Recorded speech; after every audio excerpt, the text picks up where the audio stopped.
સાહેબ ગાંજા સાથે બે આરોપીઓની ધરપકડ કરી છે, ત્યાંથી પકડાયેલી છે સમગ્ર હકીકત શું સામે આવી? ગઈકાલે ક્રાઇમ બ્રાન્ચની ટીમ જે છે એને માહિતી મળેલી હતી કે એક 4 વ્હીલરમાં ગાંજાનો ગેરકાયદેસર જથ્થો અમદાવાદ શહેરમાં આવી રહેલ છે અને ક્રાઇમ બ્રાન્ચની ટીમે તાત્કાલિક જ સર્વેલન્સ ગોઠવ્યું અને નારોલ સર્કલ ખાતેથી એક મહિન્દ્રા કંપનીનું જે ગુડ્સ કેરિયર છે 4 વ્હીલર, જેને પિકઅપ વાન કહે છે, એના એ વાહનમાંથી ડુંગળીના ઓથા હેઠળ છુપાયેલો 406 કિલો અને 350 ગ્રામ ગાંજાનો ગેરકાયદેસર જથ્થો કબજે કરેલો છે. આ વાહન સાથે 2 આરોપી જે સાથે એક વાહન ચાલક છે અને એને સાથેનો છે, એ બંને વ્યક્તિઓની ધરપકડ કરવામાં આવેલી છે. આ બંને વ્યક્તિના નામ છે દીપક તિકમ જાટ, હૈદરી પાટા, પલાસનેર, શિરપુર તાલુકો છે, ધુલે જિલ્લાના વતની છે, અને સતેજ તેમર પાવરા, એ પણ શિરપુર તાલુકાનો અને જોઈદા ગામનો વતની છે, ધુલે જિલ્લાનો. આ બંને વ્યક્તિઓ એમના એક સગા છે, શાંતારામ પાવરા.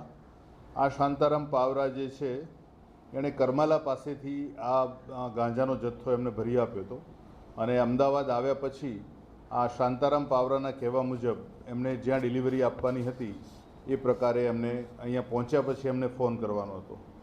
આજે પિકઅપ વાનમાં આ બંને આરોપીઓ ગાંજાના મોટા જથ્થા સાથે આવી રહેલા હતા ત્યારે નારોલ સર્કલ ખાતે જ એમને ઇન્ટરસેપ્ટ કરવામાં આવ્યા અને ત્યાં જ એમને મુદ્દામાલ કબજે લેવામાં આવેલો છે.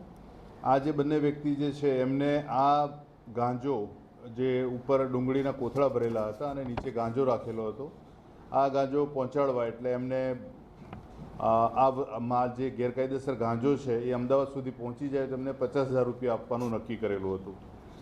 શાંતારામ પાવરા અને સાગર પાવરા જે છે બે, આ અત્યારે હાલ પ્રાથમિક તપાસમાં બંનેના નામ ખુલેલા છે. જે કરમાલા જે છે એ વિસ્તાર આખો થોડો પછાત વિસ્તાર છે, પહાડી વિસ્તાર છે, અને ત્યાં જે ગાંજો એટલે ખુલ્લામાં ગાંજો ઉગાડતા હોવાનું પ્રાથમિક પૂછપરછમાં જણાઈ આવેલું છે. આ ગાંજો અને જે ઓરિસ્સા ગંજામથી આવતા ગાંજાનો થોડો પ્રકાર અલગ છે, એટલે આ મહારાષ્ટ્રના આ જે ધુલે જિલ્લાનો જે છે વિસ્તાર, ત્યાંથી આ ગાંજો ભરાવીને મોકલેલો છે.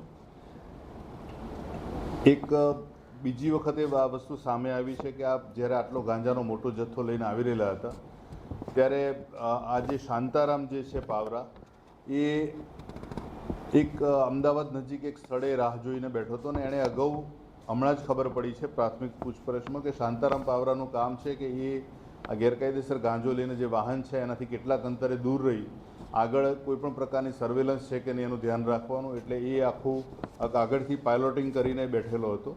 આજે જેવા લોકો નારોલ સર્કલ ખાતે પહોંચ્યા અને ટીમ દ્વારા જ્યારે એમને પકડવામાં આવ્યા, ગાંજો કબજો કરવામાં આવ્યો, ત્યારે એનો ફોન સ્વિચ ઓફ થયેલો છે. હાલ બીજી જે સૂચનાઓ ઉપલબ્ધ થયેલી છે, આ બંને આરોપીઓ પકડાય ત્યાં સુધી એ સૂચના હાલ જાહેર કરવી તપાસના હિતમાં નથી.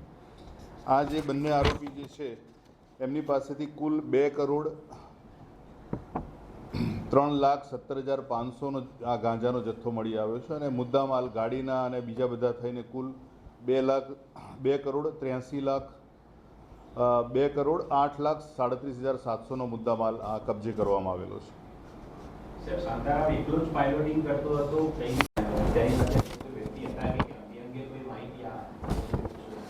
પ્રાથમિક આરોપીઓને જ્યારે પૂછવામાં આવ્યું કે કેવી રીતે સલામત આટલા અંતર સુધી પહોંચ્યા છે ધુલેથી, તો એમણે એ જ પૂછપરછમાં જણાવેલું છે કે શાંતારામ આગળ પાયલોટિંગ કરતો હતો. એ કઈ ગાડીમાં પાયલોટિંગ કરતો હતો એની માહિતી છે, પણ હાલ અત્યારે જે પ્રકારે અન્ય આરોપીઓ અને જે આખું નેટવર્ક છે એ નેટવર્ક પકડવા માટે હાલ પૂરતી માહિતી જાહેર કરી શકાય એમ નથી. પ્રાથમિક પૂછપરછમાં આ બંને આરોપીમાં એવું કહેવાય છે કે એક આરોપીને એટલી ખબર છે કે શાંતારામ આ અગાઉ આજથી 8 થી 10 મહિના અગાઉ પણ આટલો મોટો જથ્થો એ અમદાવાદમાં ઉતારી ગયો છે.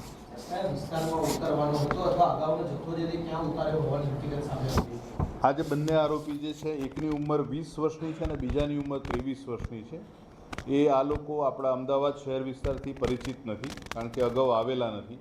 એટલે આ જે આ પ્રકારનું જે નેટવર્ક હોય છે એમાં હંમેશા નવા માણસોનો ઉપયોગ કરવામાં આવે છે, જેથી એ લોકોને લોકેશનની પણ ખબર ના હોય અથવા તો ફરીથી ઉપયોગ થાય અને કોઈ માહિતી લીક ન થાય એટલા માટે આ બંને પ્રથમવાર આવેલા છે. એટલે જે પણ એરિયા જે છે એ એરિયાથી એ લોકો માહિતગાર નથી. પણ જે પણ ટેકનિકલ એનાલિસિસ અને જે એડવાન્ટેજીસ છે એ ટેકનિકલ બાબતોના એના આધારે આ નેટવર્કનો આખો પૂરી માહિતી મેળવવામાં આવશે. સાહેબ, દીપક અને સતેજને સીધા નારોલ જ ઉભા રહેવાનું કહેવામાં આવ્યું હતું કે લોકો આગળ જતા હતા કોઈ જગ્યાએ.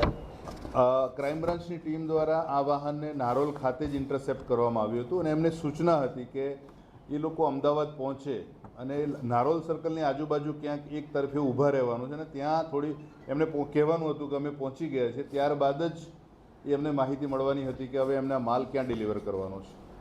જે ગાંજાની ખેતી થઈ રહી છે જે આપણે વિસ્તાર કરો કરવાના ત્યાં શાંતારામ જ ખેતી કરાવે છે કે શાંતારામ માત્ર સપ્લાય છે ચલાવે છે કે એની સાથે કોણ છે? આ જે બંને અત્યારે હાલ પકડાયેલા આરોપી છે દીપક જાટ અને સતેજ પાવરા, એ લોકોને એવું કહેવું છે કે કરમાલાથી જે આ માલ ભરી આપ્યો, પણ જ્યારે બીજી બધી માહિતી જે ભૌગોલિક પરિસ્થિતિ છે એ વિસ્તારની એ જોતાં અને ગાંજાની ક્વોલિટીમાં જે ફેરફાર જે છે, જે ઓરિસ્સાથી આવતો ગાંજો એનું પેકિંગ અને હાલનું જે ગાંજો આવેલો છે એ પેકિંગમાં ઘણો બધો તફાવત છે.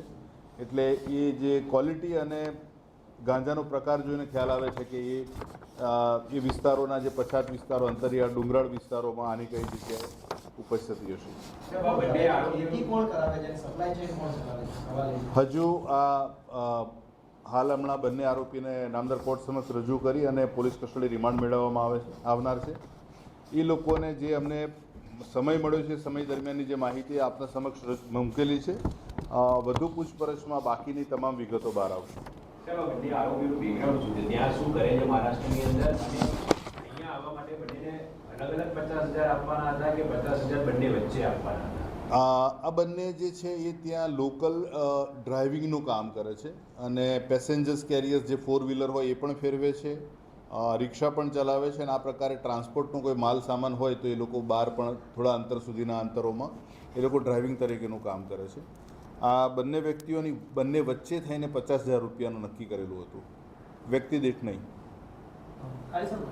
શાંતારામ સિવાય બીજું એક નામ બોલ્યા હતા, સાગર પાવરા.